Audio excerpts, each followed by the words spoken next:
asalaamu calaykum waraxmatullaahi wabarakaatu kulanti wacana wanaagsan qodobada warka maanta idinku haynana waxaa ka mid a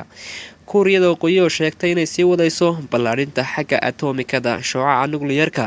wadanka mareykanka waxaa yaraad ka qaaday dhowr wadan xagga socdaalka duufaanta saykaloon oo ka dhacday wadamada indiya iyo bangaladesh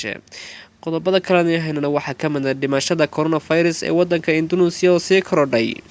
wadanka bakistan shil dayaarad ayaa ka dhacay imise qof ayaa ku dhintay daawade hadduu janankan yahay mid kugu cusub fadlan sabscribe saar like noona sheer garee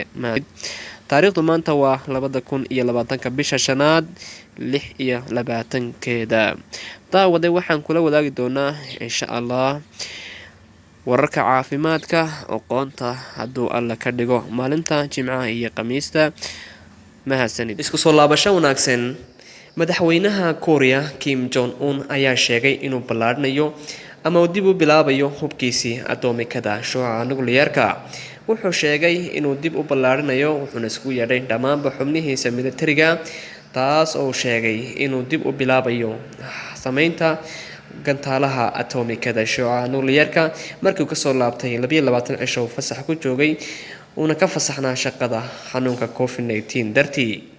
dhinaca kale haddaan eegno madaxweynaha mareykanka ayaa sheegay inay fasaxan yihiin laba wadan soo galitaanka wadanka mareykanka wadanka Spain iyo wadanka Brazil wadanka Spain iyo wadanka Brazil ayaa ka mid ahaa wadamada uu ku dhacay xanuunka COVID-19 ee safmareenka balse wuxuu sheegay wadanka mareykanka inay u fasaxan yihiin soo galidiisa dhinaca kale haddaan eegno duufaanta loo yaqaano cyclone dhowrkii sanaba ka dhacda labada wadan ee Bangladesh iyo wadanka India ayaa ku dhacday labada wadan duufaanta cyclone ayaa galaafatay nolol iyo maalba markii ay ku dhacday wadamada Bangladesh iyo wadanka India dhinaca kale haddaan eegno wadanka Indonesia waxaa sii badanaysa dhimashada xanuunka COVID-19 iyadoo ay kusoo qulqulayaan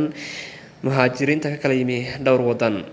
wadankan ayaa la diiwaangeliyay axadii inay ku dhinteen 65 xanuunka COVID-19 iminkii xagga ay wadanka Pakistan waxaa ka dhacay shil diyaaradeed taasoo ay ku dhinteen 29 qof cilada ayaa la sheegay inay ka timi xagga diyaaradda markii uu soo wargeliyay dooliyuhu inay diyaaradda wax ka qaldan yihiin markii uu soo kala jeedina waxaa dhacay qarax weyn wadanka Pakistan war wixii idinka haynay dunida caalamka waa naga intaan mid lamid ah ku kulmi doono waxaa idinkaga tagayaa assalaamu calaykum waraxmatullaahi wabarakaatu ciid mubaarak Initiating system 1.